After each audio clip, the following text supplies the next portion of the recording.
श्री राम जय राम जय जय राम। श्री राम जय राम जय जय राम। राधे श्याम जय जय राधे श्याम राधे श्याम। श्री गणेशाय नमः। श्री सीतारामाभ्यां नमः। श्री हनुमते नमः। श्री उमापते नमः। श्री गुरुवे नमः। सब संतन की जय जय जय जय सीताराम राधे श्याम। श्रीमद्भागवत महापुराण तृतीय स्कंद 16वां अध्याय। प्रसंग है जय विजय का वैकुंठ से पतन। श्री ब्रह्मा जी ने कहा, देवगण, जब योगनिष्ठ सनकादि मुनियों ने इस प्रकार स्तुति की, ये पीछे आपने जो सुना 46वें श्लोक से लेके 50 श्लोक तक, ये स्तुति है।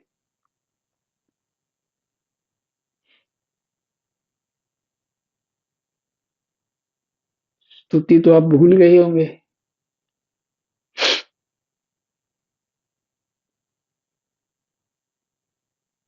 थोड़ा सा स्तुति को हल्का सा सुना देते। सनकादि मुनियों ने कहा, अनंत, यद्यपि आप अंतर्यामी रूप से दुष्ट चित्त पुरुषों के हृदय में भी स्थित रहते हैं, तथापि उनकी दृष्टि से ओझल ही रहते हैं। ये जितना भी दुष्टता जो है वो अपने स्वरूप का जो ज्ञान होता है उसको ढक देती है। तो बस वही राग द्वेष, तो दुष्टता आती ही राग द्वेष से, तथापि उनकी दृष्टि से ओझल ही रहते हैं। किंतु आज हमारे नेत्रों के सामने तो आप साक्षात विराजमान हैं। प्रभो, जिस समय आपसे उत्पन्न हुए हमारे पिता ब्रह्मा जी ने आपका रहस्य वर्णन किया था, उसी समय श्रवण रंध्रों द्वारा हमारी बुद्धि में तो आप आ विराजे थे, किंतु प्रत्यक्ष दर्शन का महान सौभाग्य तो हमें आज ही प्राप्त हुआ। भगवान, हम आपको साक्षात परमात्म तत्व ही जानते हैं। इस समय आप हम अपने विशुद्ध सत्यमय विग्रह से अपने इन भक्तों को आनंदित कर रहे हैं। आपकी इस सगुण साकार मूर्ति को राग और अहंकार से मुक्त मुनिजन आपकी कृपा दृष्टि से प्राप्त हुए सुदृढ़ भक्ति योग के द्वारा अपने हृदय में उपलब्ध करते हैं। प्रभु, आपका सुयश अत्यंत कीर्तनीय और सांसारिक दुखों की निवृत्ति करने वाला है। आपके चरणों की शरण में रहने वाले जो महाभाग आपकी कथाओं के रसिक हैं, वे आपके आत्यंतिक प्रसाद मोक्ष पद को भी कुछ अधिक नहीं गिनते। जो भगवान की कथाओं में रुचि रखता है, उसकी ये महिमा है कि वो मोक्ष की भी चाह नहीं करते। फिर जिन्हें आपकी जरा सी टेढ़ी मोह ही भयभीत कर देती है, उन इंद्र पद आदि और भी देवता, इंद्र तो सबसे बड़े हैं, और आदि अन्य भोगों के विषय में तो कहना ही क्या है, वो तो डरते ही हैं। भगवान, यदि हमारा चित्त भोरे की तरह आपके चरण कमलों में ही रमन करता रहे, हमारी वाणी तुलसी के समान आपके चरण संबंध से ही सुशोभित हो, हमारी वाणी तुलसी के समान आपके चरण संबंध से ही सुशोभित हो, और हमारे कान आपकी सुयश सुधा से परिपूर्ण रहें, तो अपने पापों के कारण भले ही हमारा जन्म नरक आदि योनियों में हो जाए, उसकी हमें कोई चिंता नहीं। विपुल कीर्ति प्रभो, आपने हमारे सामने जो ये मनोहर रूप प्रकट किया है, उससे हमारे नेत्रों को बड़ा ही सुख मिला है। विषयासक्त अजितेंद्रिय पुरुषों के लिए इसका दृष्टिगोचर होना अत्यंत कठिन है। आप साक्षात भगवान हैं और इस प्रकार स्पष्टतया हमारे नेत्रों के सामने प्रकट हुए हैं। हम आपको प्रणाम करते हैं। जल्दी से पढ़ के आपको सुना दिया कि स्मृति हो जाए।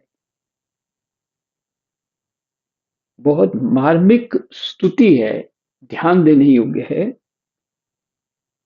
कि भले ही हमको नरक में रहना पड़े, लेकिन आपकी स्मृति ना हटे,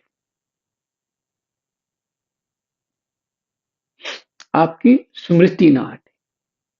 तो भगवत कृपा ये भक्तों के कारण होती है। भगवत कृपा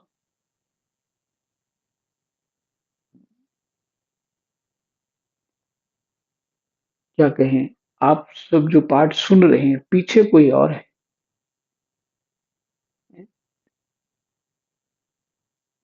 वाणी भी परमात्मा की है, शरीर भी परमात्मा का है, कहने वाला और सुनने वाला वही परमात्मा हमारी जो स्मृति जो हम भूल चुके हैं, उसको ही स्मृति करा रहे हैं और दृढ़ कर रहे हैं कि तुम कौन हो। तो स्तुतियों में बहुत कुछ मिलता है। देखिए, पहले जो शुरू शुरू में भागवत जी पाठ करना शुरू किया था, तो इच्छा नहीं होती थी स्तुतियों को पढ़ने की। पहले तो कथाएं में जो कथाएं होती थी रोचक, उसको ही ज्यादा रुचि होती थी। और जहां बार बार राग द्वेष की बात आती, इंद्रियां और उसके विषय इत्यादि, सत्व गुण रजगुण तमोगुण इत्यादि, ये सब बातें ये भी अच्छी नहीं लगती थी। कथाएं अच्छी लगती थी पढ़ते पढ़ते। अब ये सत्व गुण रजोगुण इंद्रियां इत्यादि और भगवान की स्तुतियां ये श्रेष्ठ लगती, क्योंकि इनके बिना ये कथाएं समझ नहीं आएंगी। सत्व गुण जितना बढ़ा लेंगे, उतनी कथाएं ठीक से समझ में आएंगी, अनुभूत होंगी।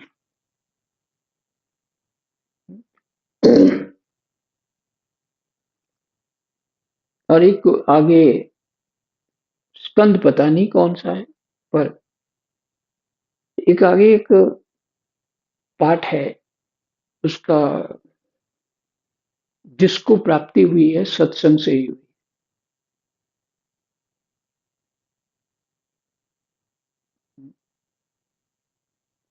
और सत्संग से बुद्धि की शुद्धि हो जाती है।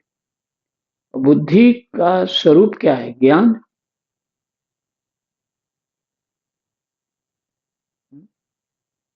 तो शास्त्रों में किस तरह से वर्णन है?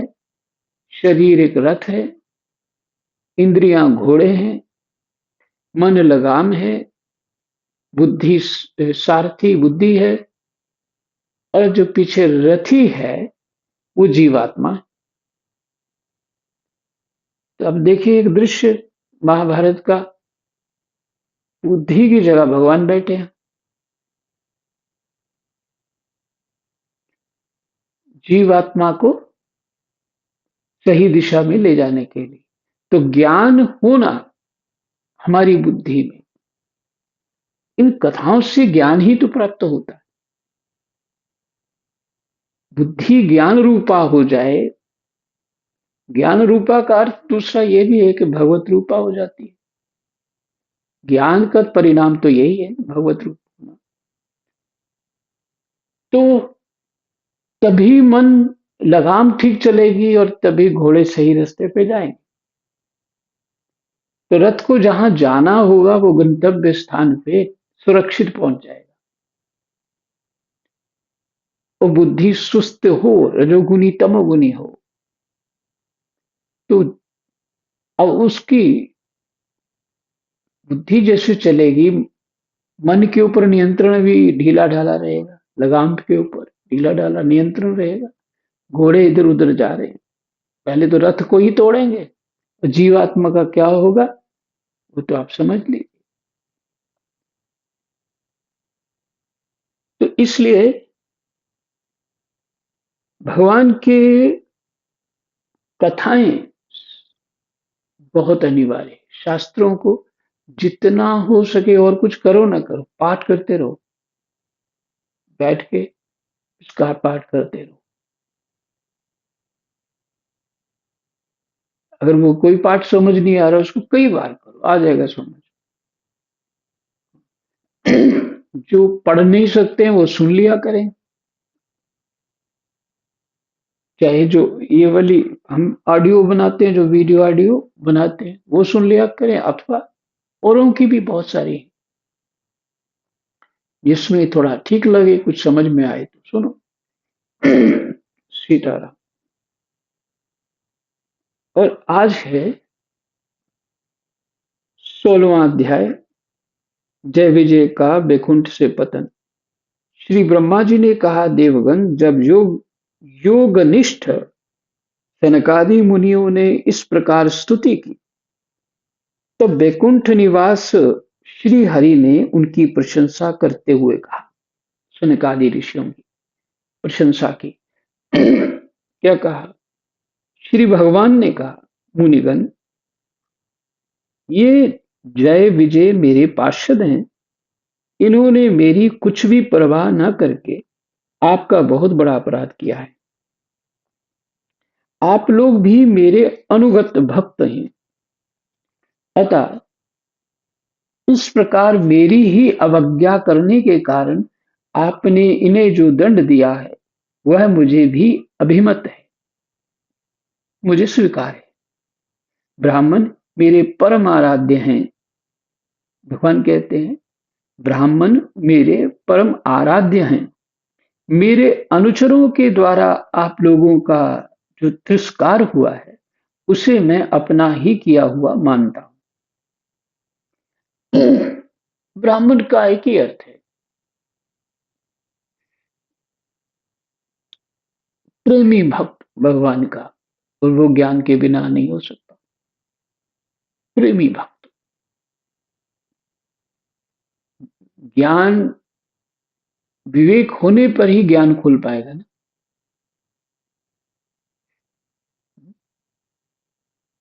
विचार करिए, ब्राह्मण जो परमात्मा में चित्त लगा चुका है, ब्रह्म को जानता है, भक्त तो जानता ही है, ज्ञान से भी बढ़कर जानता है वो भक्त। तो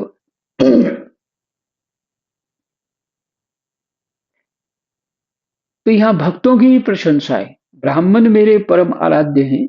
मेरे अनुचरों के द्वारा आप लोगों का जो तिरस्कार हुआ है उसे मैं अपना ही किया हुआ मानता हूं। इसलिए मैं आप लोगों से प्रसन्नता की भिक्षा मांगता हूं। ये है प्रेम, ये है प्रेम। भगवान समानता दिखा रहे।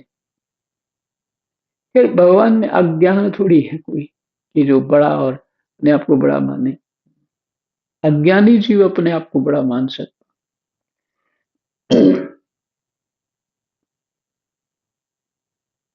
लेकिन यहाँ पे व्यवहार की बात आती है, जिसे दूसरे दूसरे प्रसंग हैं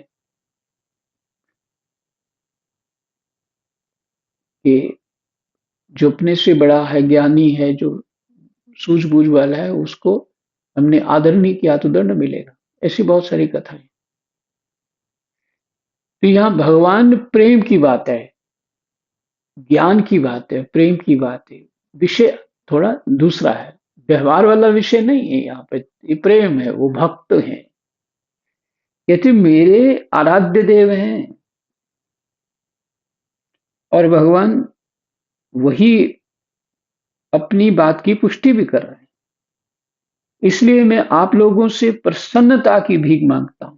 आप प्रसन्न हो जाइए कृपा करके। सेवकों के अपराध करने पर संसार उनके स्वामी का ही नाम लेता है। वह अपयश उसकी कीर्ति को इस प्रकार दूषित कर देता है, जैसे त्वचा को चर्म रोग।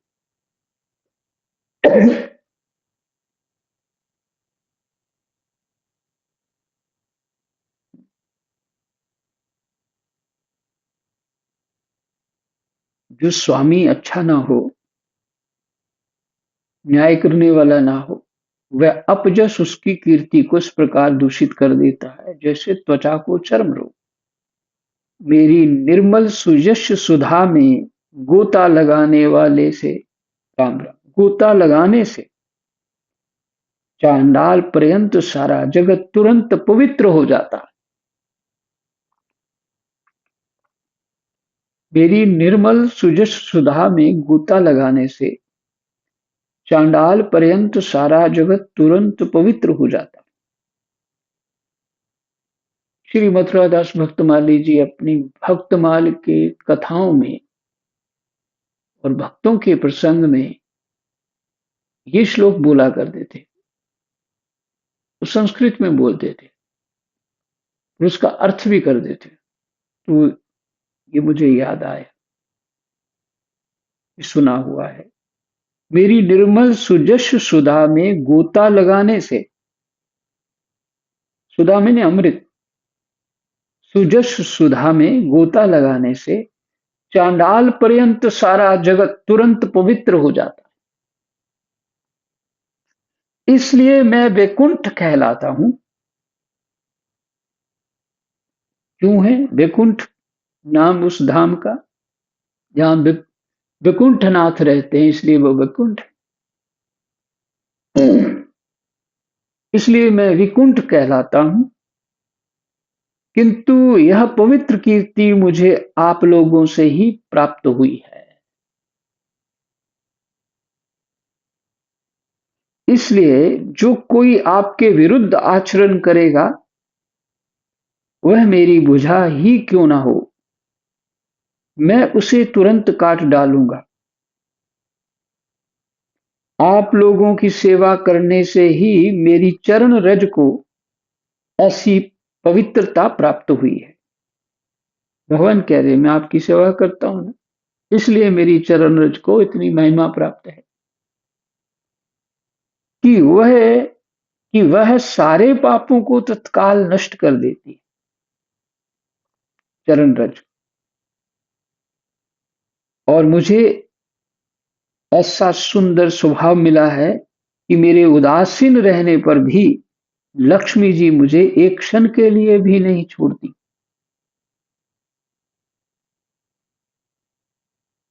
यद्यपि इन्हीं के लेश मात्र कृपा कटाक्ष के लिए अन्य ब्रह्मादि देवता नाना प्रकार के नियमों एवं व्रतों का पालन करते हैं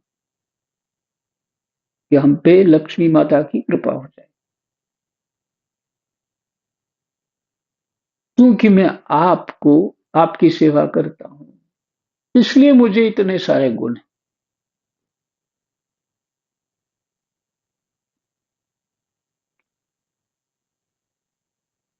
तो भगवान की चरण रज क्या है? कई बार आपको सुना चुका हूं, संतों से ही सुना है। भगवान का गुणानुवाद, उनका यश श्री गुरु चरण सरोज रज निज मन मुकर सुधार। मन रूपी दर्पण को साफ करें। श्री गुरु चरण सरोज रज निज मन मुकर सुधार। वर्णौ रघुवर विमल जश जो दायक फल चार।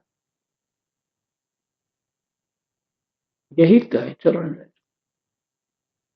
भगवान ही गुरु हैं।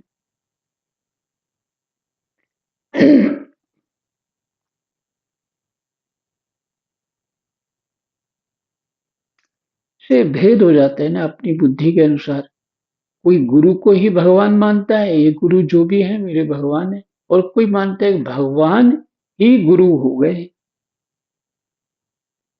अब इसमें थोड़ा सा भेद है, वो समझ में आए, चिंतन करें।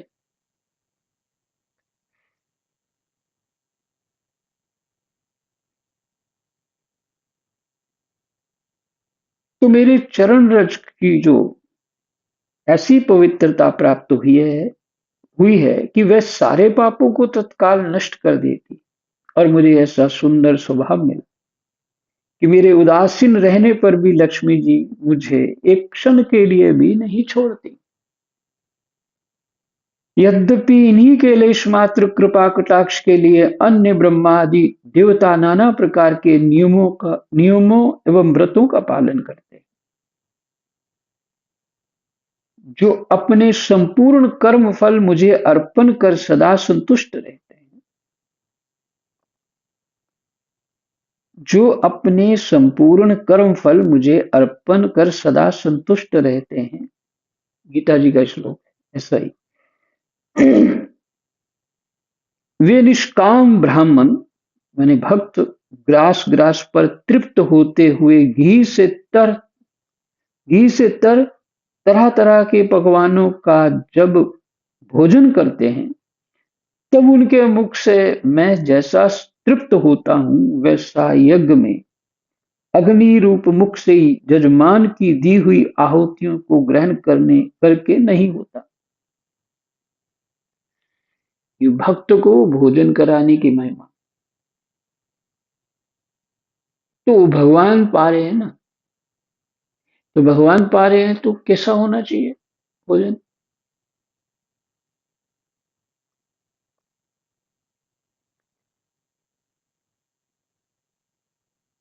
कहते मैं जब वो करते हैं भोजन तो मैं तृप्त हो जाता हूं।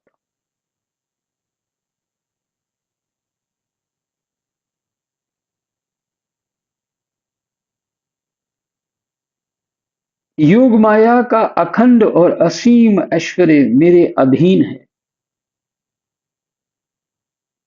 तथा मेरी चरणोदक रूपनी गंगा जी चंद्रमा को मस्तक पर धारण करने वाले भगवान शंकर के सहित समस्त लोगों को पवित्र करती हैं। ऐसा परम पवित्र एवं परमेश्वर होकर भी मैं जिनकी पवित्र चरण रज को अपने मुकुट पर धारण करता हूं, उन ब्राह्मणों के कर्म को कौन नहीं सहन करेगा।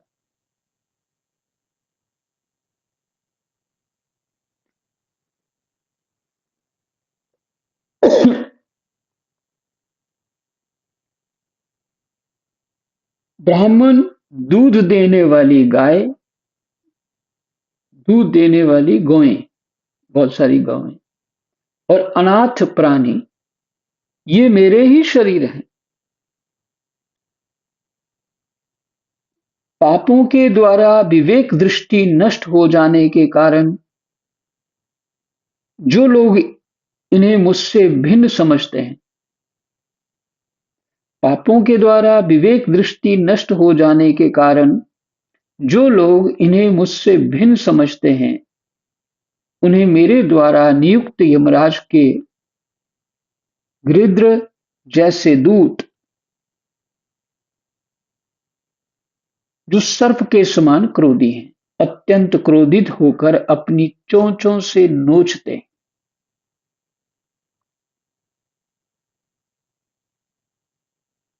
वैसे तो डॉक्टर ही नोच डालते हैं।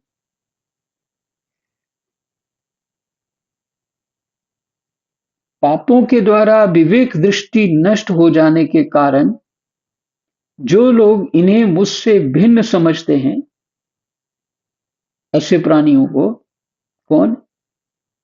ब्राह्मण, दूध देने वाली गौएं और अनाथ प्राणी, भगवान से भिन्न नहीं समझना चाहिए।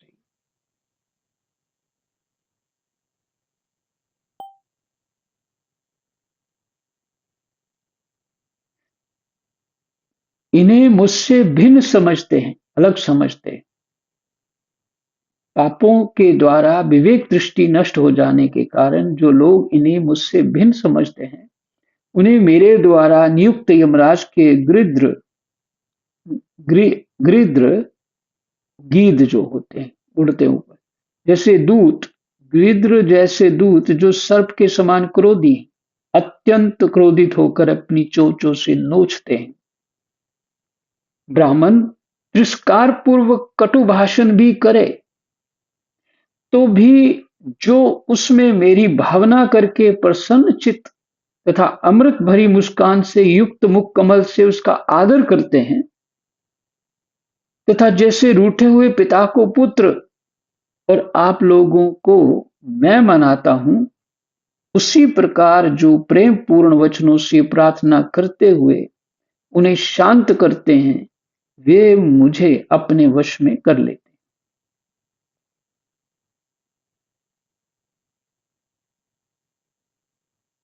मेरे इन सेवकों ने मेरा अभिप्राय न समझकर ही आप लोगों का अपमान किया है।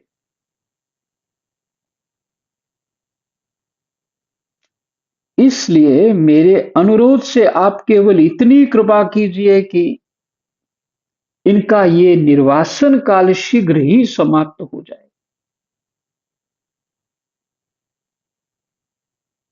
अपने स्थान से दूसरी जगह पे रहना निर्वासन स्थान काल हो गया।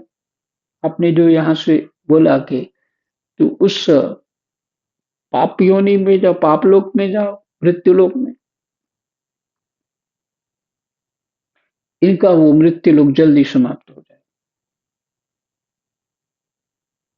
ये अपने अपराध के अनुरूप अधम गति को भोग कर शीघ्र ही मेरे पास लौट आए। भगवान ने दोनों को संभाल लिया, पार्षदों को भी, ब्राह्मणों को भी। श्री राम, जय राम। यही विश्राम। कृष्णाय वासुदेवाय हरे परमात्मने प्रणतः क्लेशनाशाय गोविन्दाय नमो नमः।